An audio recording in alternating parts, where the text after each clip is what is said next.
오늘 말씀의 제목은 고향보다는 본향을 더 사모하는 신앙이라는 제목으로 하나님 말씀 나누겠습니다. 여러분 잘 아시는 것처럼 민족 최대 명절인 추석을 우리가 앞에 두고 있습니다.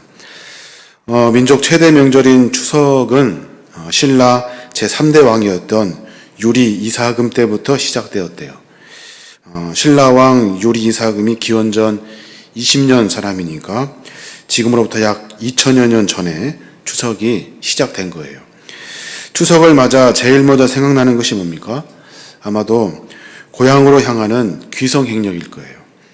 추석이 되면 평균적으로 한국 사람의 70% 이상이 고향을 찾아간다고 합니다. 이번 추석은 조금 다른 추석을 보내셔야 할 것 같아요. 왜냐하면 코로나로 인해서 이동을 자제해야 하기 때문에 그렇습니다. 이렇게 뉴스를 보다 보니까 재밌는 현수막이 있어서 하나 소개해 드리려고 합니다. 한번 같이 한번 볼까요? 불효자는 옵니다 라는 현수장입니다. 저도 살짝 가려고 했거든요. 사실 잠깐 갔다 오려고 했는데 불효자는 온대요. 불효자는. 이 현수막을 보고 제가 마음을 좀 바꿔먹었습니다. 여하튼 올해 추석은 가능하면 집에서 보내셔야 할 것 같아요.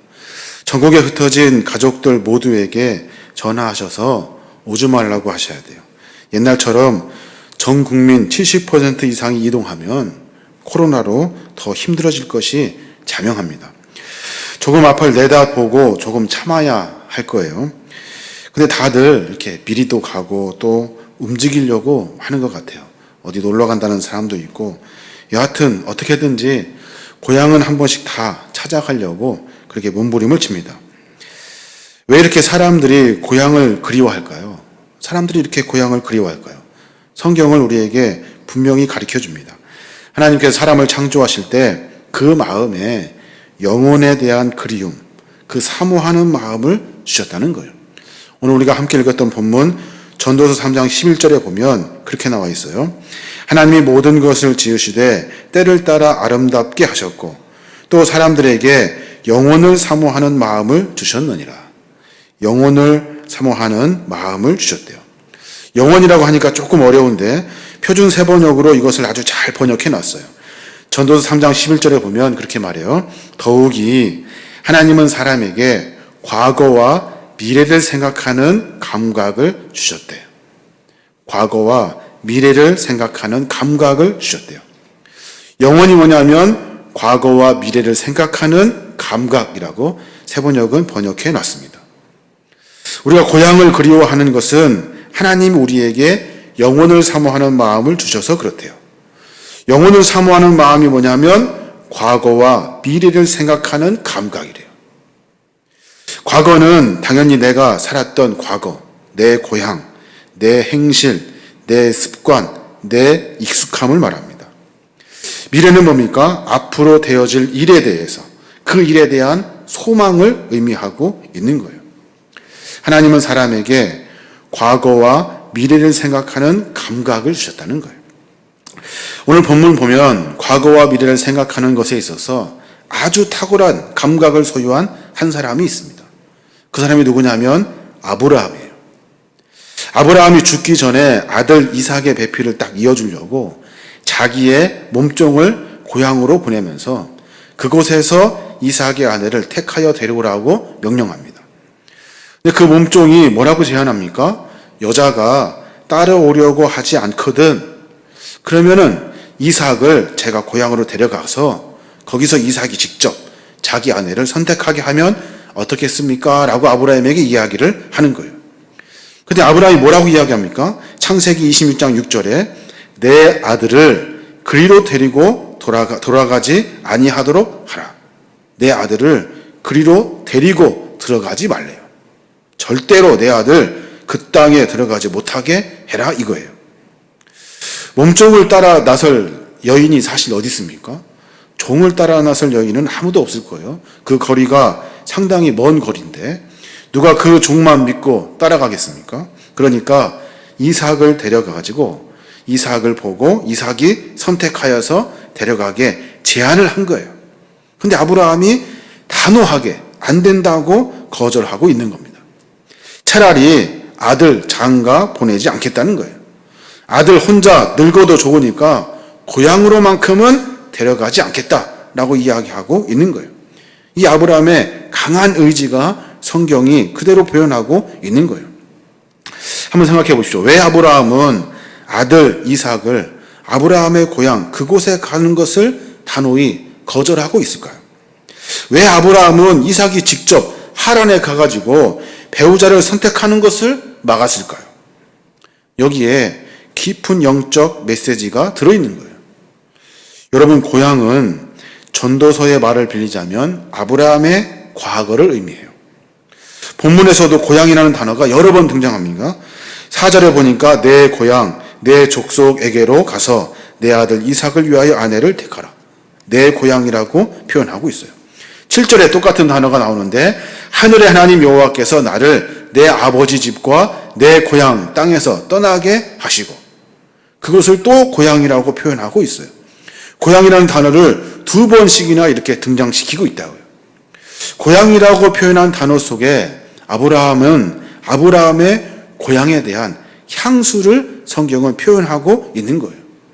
고향이라는 단어를 그냥 함부로 쓰지 않잖아요. 그리움, 내가 있었던 곳, 내가 살던 삶의 터전, 이 모든 것들을 다 고향이라는 그 향수에 내 마음을 담아서 고향이라고 하는 거예요. 여기에 어떤 깊은 진리가 숨어 있는 거예요. 그 고향, 그 과거, 나는 가지 않는다는 겁니다. 하나님께서 어느 날 아브라함에게 나타나셨잖아요. 너는 본토, 친척, 아비집, 다시 말해서 고향을 떠나라고 명령하신 거예요. 그것이 어디냐면 갈대아 우르입니다. 갈대아 우르. 그 명령을 듣고 갈대아 우르를 떠나요. 출발합니다. 근데 어떻게 됩니까?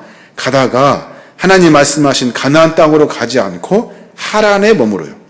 창세기 11장 31절에 보니까 가나안 땅으로 가고자 갈대아 우르를 떠났으나 그들은 하란에 이르러 정착하고 말았다. 아브라함이 가나안으로 가려다가 하란에 정착해 버린 거예요. 아브라함은 갈대아 우르를 떠나서 고향을 떠났으나 하나님 말씀하신 가나안 땅은 아니라는 거예요.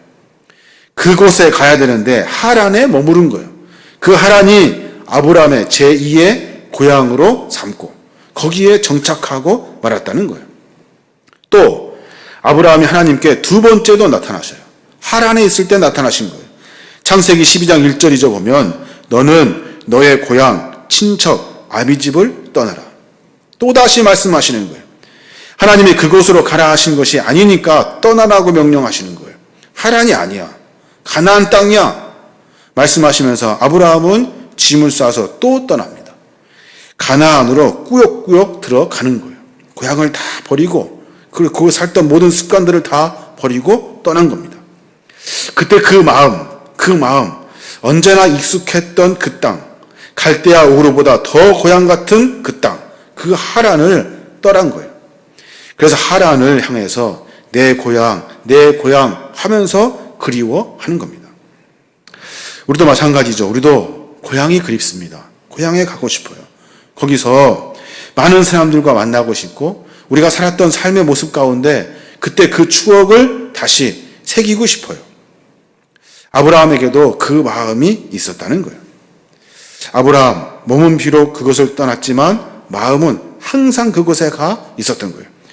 아브라함의 고향 하란은 특별한 곳입니다. 왜 특별하냐면 그 하란에서 2가지 사건이 있었거든요. 큰 사건이에요.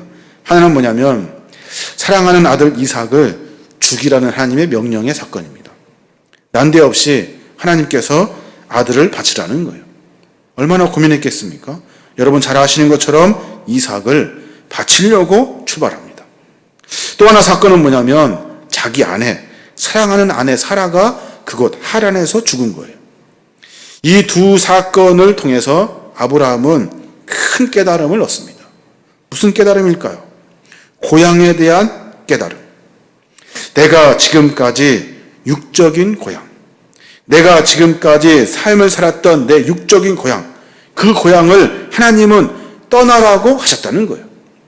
아들을 바쳐야 되는 그 사건, 자기 아내를 먼저 떠나보내야 되는 그 얼마나 마음 아픈 사건들을 겪으면서 그는 과거, 고향에 대한 이야기를 떠나버리고 이제 아들도 아니고 아내도 아닌 하나님을 의지하여 가나안 땅으로 새로운 고향으로 출발하는 거예요.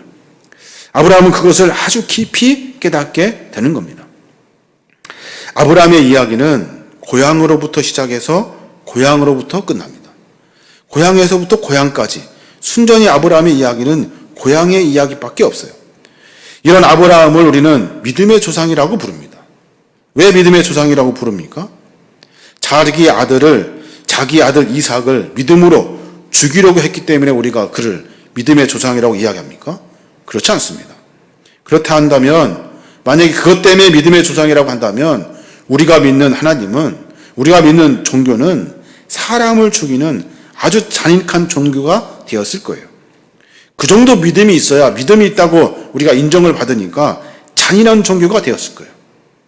아브라함이 믿음의 조상이 된 이유가 뭐냐면 모두가 다 연연해 하고 있는 육적인 고향, 그 고향을 과감히 버려버리고 가나안이라고 하는 영적인 본향을 향해서 나아가기 때문에 그래요. 그에게는 미래에 대한 확신이 있었던 거예요. 과거의 삶의 모습을 다 버려버리고 하나님이 나에게 명령하시고 나에게 허락해 주신 그 영적인 본향을 향한 그 고향이 있었던 거예요. 거기를 아브라함은 포기하지 않고 끝까지 바라봤다는 겁니다. 히브리서에 보면은 믿음의 조상들의 이야기가 나옵니다. 거기에 아브라함에 대한 이야기가 나와요. 뭐라고 하냐면 믿음으로 아브라함은 부르심을 받을 때 순종하여 장래의 유업으로 땅에 나아갈세라고 말합니다. 자기 아들을 믿음으로 바쳐서 믿음의 조상이 된 것이 아니에요. 부르심을 받았을 때 순종하여 장래 앞으로 되어질 일들에 대한 소망을 가지고 그 땅에 나아갔다는 거예요. 내 과거의 습관을 다 버려버리고 내가 가지고 또 지키려고 했던 모든 것들 다 버려버리고 아브라함이 오로지 생각했던 것은 하나님이 나에게 맡겨주신 장래의 유업, 나에게 미래를 소망으로 갖게 하시는 하나님의 축복의 땅을 바라보며 전진하며 살았다는 거예요. 그래서 아브라함은 믿음의 조상이 되는 거예요. 아브라함 얼마나 약점 많은 사람인지 여러분 잘 아시죠? 흉년 되었을 때 애굽으로 도망가 버립니다. 애굽으로 내려가요. 거기에 먹을 것 많으니까 가자고 하면서 하나님 의지하지 않고 그곳에 가버려요. 자기 아내를 누이라고 속입니다. 거짓말해요. 또 하나님의 약속을 기다리지 못하고 여종을 동침하여 아이를 낳기도 했어요. 그렇게 실수 많은 아브라함에게 한 가지 도전받는 것이 뭐냐면 가나안 땅에 들어갔을 때 그곳에 100년 넘도록 살면서 육적인 고향을 단 한 번도 찾지 않았다는 거예요. 그곳이 하나님이 나에게 맡겨주신 본향이라는 사실을 알고 그곳이 하나님이 나에게 맡겨주신 하나님의 놀라운 고향, 하나님의 가나안 땅이라는 것을 알고 내 과거, 내 옛날의 습성들을 찾아가지 않았다는 거예요. 그러니까 오늘 종이 자기 아들의 그 부인을 얻는 그 일에 종이 아들 데리고 가겠습니다 하니까 안 된다고 한 거예요. 거기 가면 내 과거, 내가 옛날에 즐겼던 것들이 그 안에 다 있어요. 그러니까 내 아들은 그것이 아니라 하나님이 나에게 맡겨주신 가나안 땅으로 가야 하기 때문에 그 과거를 맛보지 못하게 한 거예요. 우리는 고향을 떠나는 수도 없는 결단을 해야 하는 거예요. 고향을 떠나는 수도 없는 결단. 과거 나의 모습, 믿음 갖기 전에 반복되었던 나의 죄된 습관들, 수도 없이 즐겼던 나의 악한 습성들, 이 모든 것들을 다 떠나야 하는 거예요. 떠나고 새로운 삶을 살기 위해서 나에게 하나님이 약속해 주신 본향을 향하여 그리스도의 거룩한 삶을 향하여 그리고 죽은 다음에 만나게 될 천국에 대한 소망을 가지고 살아야 하는 거예요. 그게 바로 믿음 있는 사람의 삶의 모습이라는 거예요. 아브라함, 그도 역시 우리와 똑같은 성정을 가진 사람이에요. 때문에 고향을 떠나는 것, 내 습관과 습성을 버리기가 쉽지 않았을 거예요. 그러나 한 번 떠난 뒤로는 다시는 육적인 고향, 그곳에 연연하지 않았다는 거예요. 심지어 아들을 장가보내는 그 순간에도 그 고향을 다시 찾아가지 않습니다. 그는 하나님이 주신 이곳 가나안 땅을 나에게 맡겨주신 하나님의 본향으로 삼았어요. 내가 하나님을 믿고 내가 믿음 안에 살고 있는 삶의 그 순간순간을 본향으로 삼고 이 삶의 여정을 통해서 약속하실 하나님의 천국을 아브라함은 소망하며 살았다는 거예요. 그러면서 과거를 기억하지 아니하고 과거에 돌아가지 아니해서 그 땅에서 자기 아내도 아들도 자부도 손자도 손부도 대대손손 그곳에 묻히게 되는 거예요. 이 아브라함의 본향으로 삼았던 가나안이 영적으로 어디입니까? 영적으로 여러분 잘 아시는 것처럼 우리가 가야 될 천국이라는 거예요. 저것이 바로 나의 본향이 되는 거예요. 그것을 더 사모하는 자들이 되어야 하는 거예요. 믿음 생활은 그런 거예요. 과거에서 본향으로의 이동이 바로 믿음 생활인 거예요. 내 마음, 내 몸, 내 생각, 내 정성, 내 물질을 쫓았던 내 모든 육신의 모습 다 벗어버리고 내 영적 아버지로 내가 다시 태어날 고향으로부터 내가 그곳을 향한 본향으로 한 걸음 한 걸음 전진해 가는 거예요. 땅 아래에서 땅 위로 가치 없는 세상에 계셔서 가치가 있는 생명의 자리로 육신의 자리에서 그래서 영적인 혈육의 자리로 옮겨가는 거예요. 이게 바로 믿음 생활이라는 겁니다. 사랑하는 여러분, 믿음이란 내 과거에서 떠나는 거예요. 그래서 하나님이 나에게 맡겨주신 나의 본향, 그리스도의 삶을 살아내는 것이 바로 믿음의 삶이 되는 거예요. 믿음은 대단한 것이 아닙니다. 내 과거의 고향을 떠나서 더 나은 본향을 향해서 나아가는 거예요. 하나님은 우리가 더 나은 본향을 사모하며 살기를 원하시는 거예요. 그곳에 보물을 쌓아두기를 원하시고 그곳에서 즐겨 살기를 원하시고 그곳에서 하나님이 우리에게 맡겨주신 사명을 감당하기 원하시는 거예요. 사람들에게는 영혼을 사모하는 마음을 주셨대요. 과거와 미래를 생각하는 감각이에요. 과거를 생각하는 감각만 주셨다면 과거를 회귀하고 또 자꾸 돌아가려고 했겠죠. 그런데 우리에게는 미래를 생각하는 감각도 주셨어요. 내 미래에 어떤 소망을 담을 것인지, 내가 무엇을 쫓으며 살아가야 할 것인지, 하나님이 나에게 맡기신 것이 무엇인지에 대한 생각할 수 있는 감각, 미래에 대한 그 감각을 우리에게 주셨다는 거예요. 그래서 우리는 영원한 천국을 향한 소망을 가지고 살게 되는 겁니다. 육적인 고향, 갈대아 우르와 하란을 향한 육적인 감각을 다 떠나버리고 하나님 우리에게 맡겨주신, 우리에게 허락하신 미래를 생각하는 영적 감각을 소유하여서 우리의 본향, 천국을 더 사모하는 사람이 되어야 하는 거예요. 명절, 고향에 가기 위해서 사람들은 많은 희생을 치릅니다. 얼마나 많은 사람들이 희생을 치릅니까? 새벽에 일찍 일어나고 가족들을 다 깨워가지고 재촉하여서 그 먼 길을 떠납니다. 고향에 대한 그리움이 있기 때문에 그래요.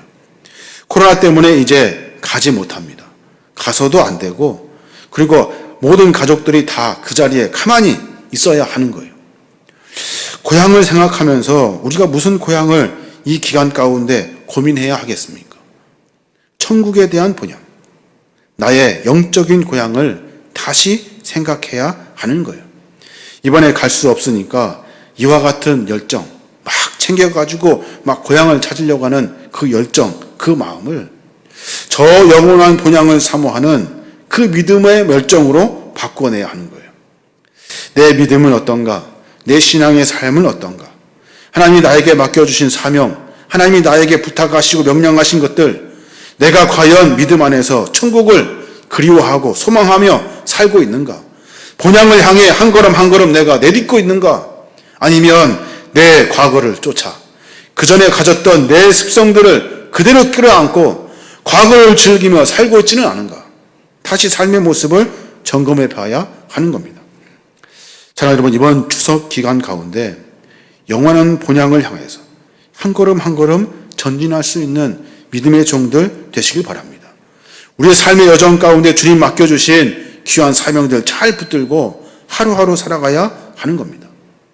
저와 여러분이 본향을 향한 영적인 감각, 미래를 생각할 수 있는 감각이 살아나기를 주님의 이름으로 축원합니다.